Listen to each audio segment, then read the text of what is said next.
The Adventures of Pinocchio by Carlo Collodi. Chapter 24.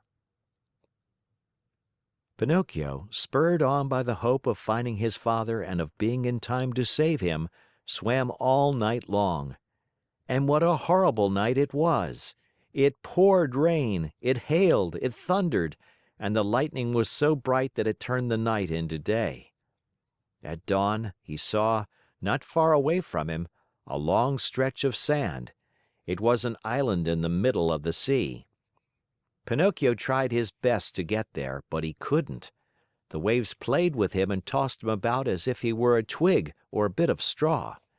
At last, and luckily for him, a tremendous wave tossed him to the very spot where he wanted to be.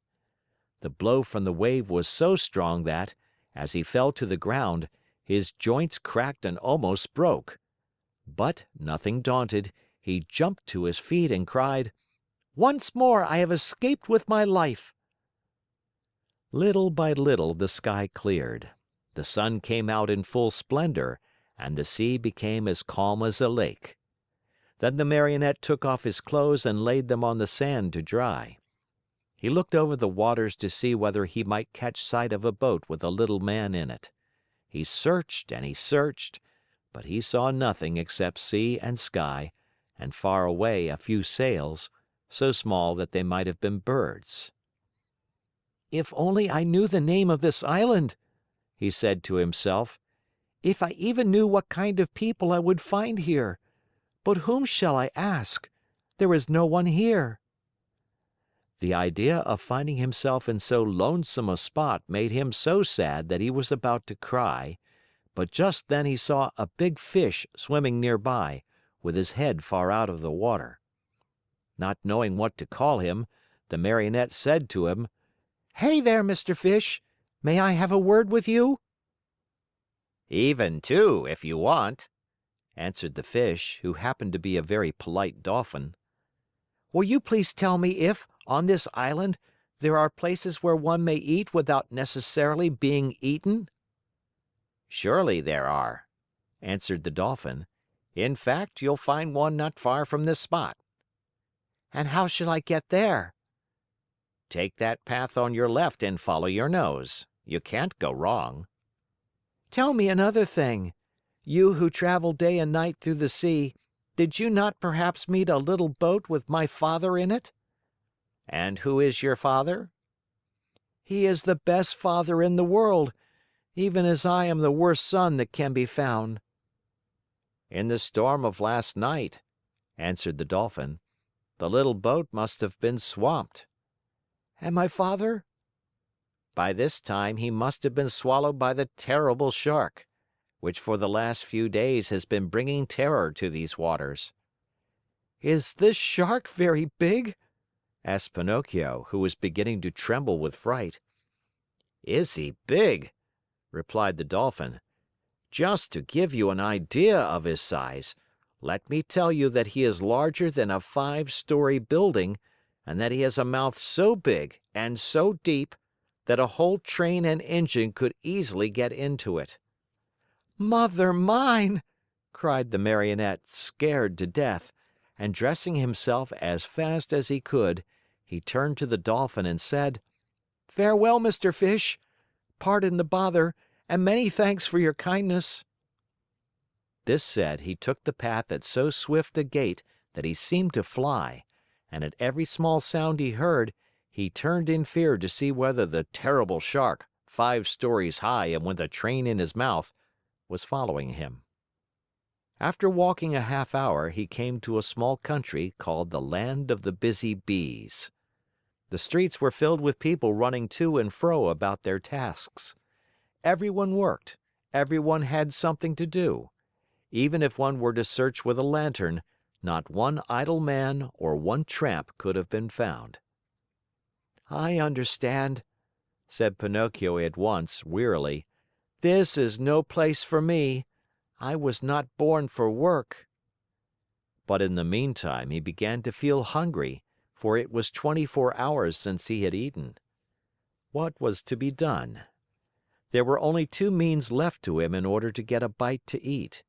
He either had to work or to beg.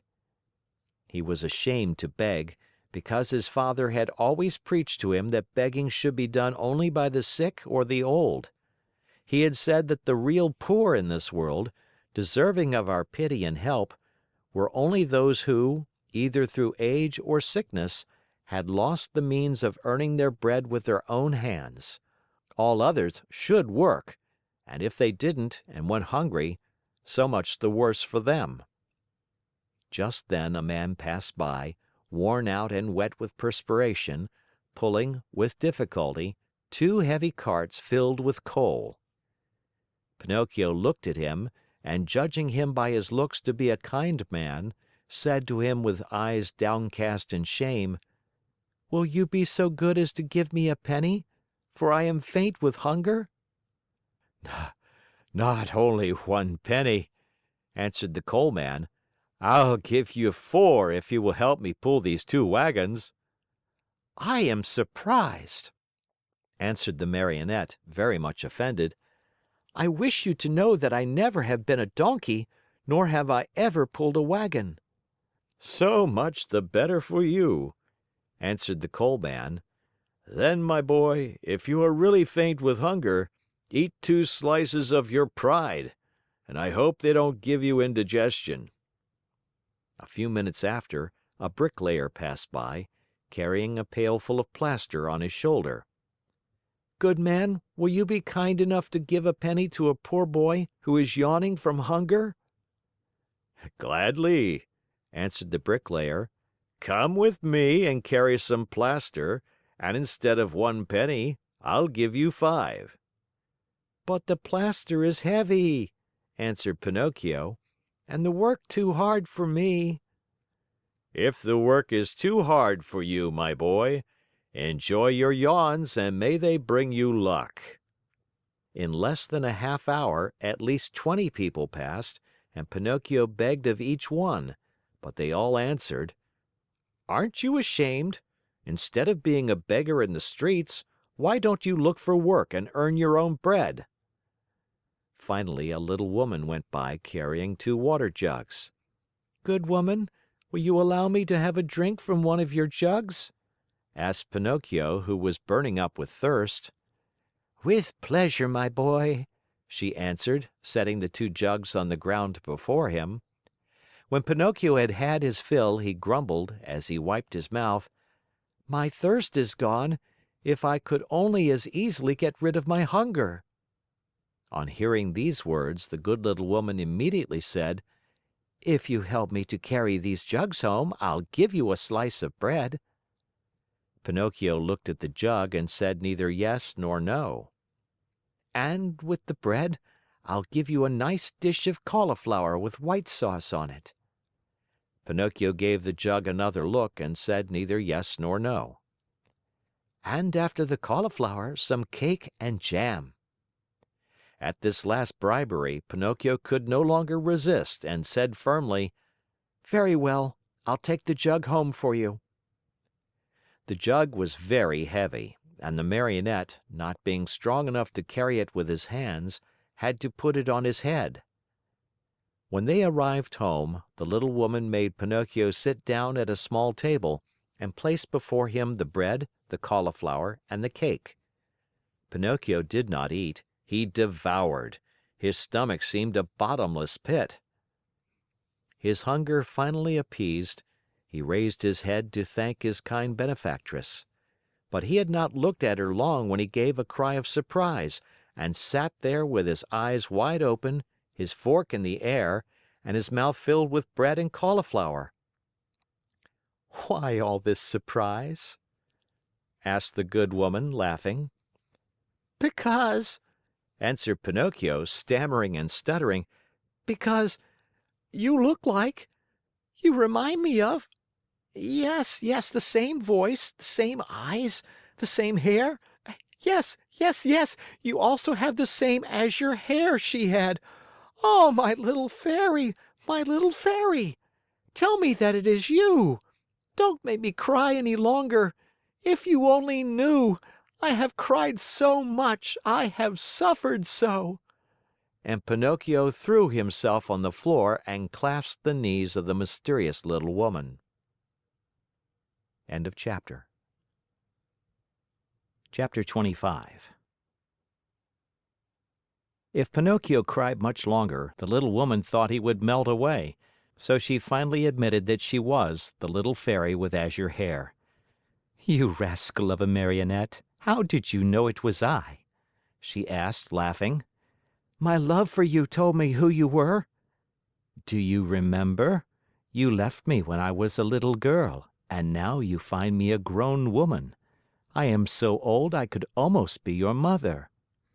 "I am very glad of that, for then I can call you mother instead of sister.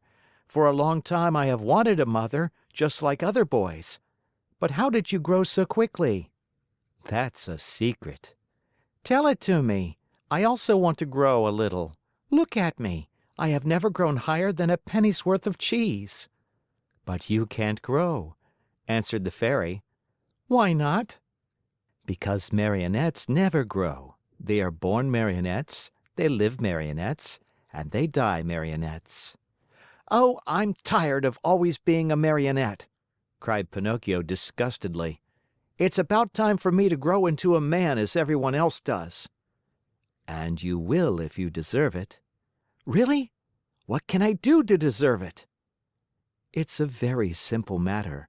Try to act like a well-behaved child." "Don't you think I do?" "Far from it. Good boys are obedient and you, on the contrary, and I never obey. Good boys love study and work, but you, and I, on the contrary, am a lazy fellow and a tramp all year round." "Good boys always tell the truth." "And I always tell lies." "Good boys go gladly to school." "And I get sick if I go to school. From now on, I'll be different." "Do you promise?" "I promise. I want to become a good boy and be a comfort to my father. Where is my poor father now?" "I do not know." "Will I ever be lucky enough to find him and embrace him once more?" "I think so. Indeed, I am sure of it." At this answer, Pinocchio's happiness was very great. He grasped the Fairy's hands and kissed them so hard that it looked as if he had lost his head. Then, lifting his face, he looked at her lovingly and asked, "Tell me, little mother, it isn't true that you are dead, is it?" "It doesn't seem so," answered the Fairy, smiling. "If you only knew how I suffered and how I wept when I read, 'Here lies—'" "I know it, and for that I have forgiven you. The depth of your sorrow made me see that you have a kind heart. There is always hope for boys with hearts such as yours, though they may often be mischievous. This is the reason why I have come so far to look for you. From now on, I'll be your own little mother." "Oh, how lovely!" cried Pinocchio, jumping with joy. "You will obey me always and do as I wish?" "Gladly, very gladly, more than gladly." "Beginning tomorrow," said the Fairy, "you'll go to school every day." Pinocchio's face fell a little. "Then you will choose the trade you like best." Pinocchio became more serious. "What are you mumbling to yourself?" asked the Fairy. "I was just saying," whined the Marionette in a whisper, "that it seems too late for me to go to school now." "No, indeed. Remember it is never too late to learn." "But I don't want either trade or profession." "Why?" "Because work wearies me." "My dear boy," said the Fairy, "people who speak as you do usually end their days either in a prison or in a hospital. A man, remember, whether rich or poor, should do something in this world. No one can find happiness without work. Woe betide the lazy fellow! Laziness is a serious illness, and one must cure it immediately. Yes, even from early childhood. If not, it will kill you in the end." These words touched Pinocchio's heart. He lifted his eyes to his Fairy and said seriously, I'll work. I'll study. I'll do all you tell me. After all, the life of a marionette has grown very tiresome to me, and I want to become a boy, no matter how hard it is. You promise that, do you not?" "Yes, I promise. And now it is up to you." End of chapter. Chapter 26. In the morning, bright and early, Pinocchio started for school. Imagine what the boys said when they saw a Marionette enter the classroom. They laughed until they cried. Everyone played tricks on him. One pulled his hat off, another tugged at his coat, a third tried to paint a mustache under his nose. One even attempted to tie strings to his feet and his hands to make him dance. For a while, Pinocchio was very calm and quiet. Finally, however, he lost all patience and turning to his tormentors, he said to them threateningly, "Careful, boys. I haven't come here to be made fun of. I'll respect you, and I want you to respect me." "Hurrah for Dr. Know-All! You have spoken like a printed book!" howled the boys, bursting with laughter. One of them, more impudent than the rest, put out his hand to pull the Marionette's nose. But he was not quick enough, for Pinocchio stretched his leg under the table and kicked him hard on the shin. "Oh, what hard feet!" cried the boy, rubbing the spot where the Marionette had kicked him.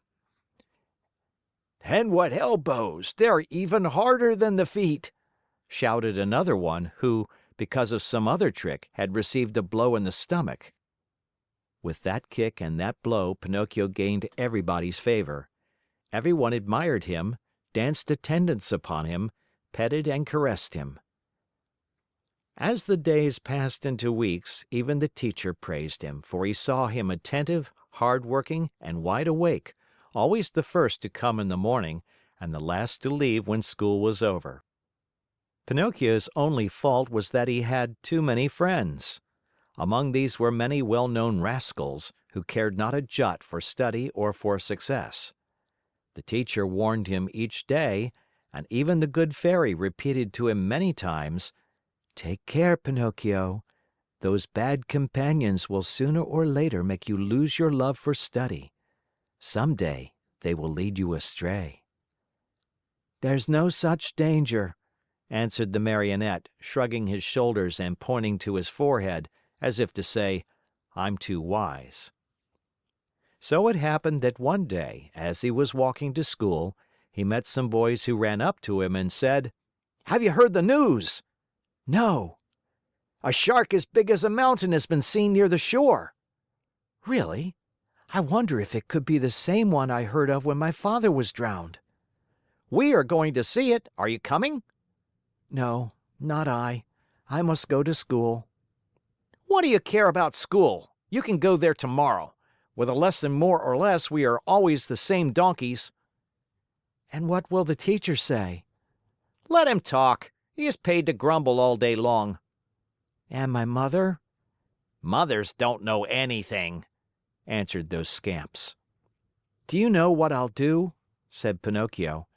"For certain reasons of mine, I, too, want to see that shark. But I'll go after school. I can see him then as well as now." "Poor simpleton!" cried one of the boys. "Do you think that a fish of that size will stand there waiting for you? He turns and off he goes, and no one will ever be the wiser." "How long does it take from here to the shore?" asked the Marionette. 1 hour there and back." "Very well then, let's see who gets there first!" cried Pinocchio. At the signal, the little troop, with books under their arms, dashed across the fields. Pinocchio led the way, running as if on wings, the others following as fast as they could.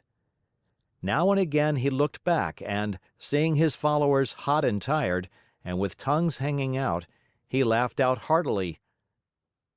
Unhappy boy! If he had only known then the dreadful things that were to happen to him on account of his disobedience. End of chapter.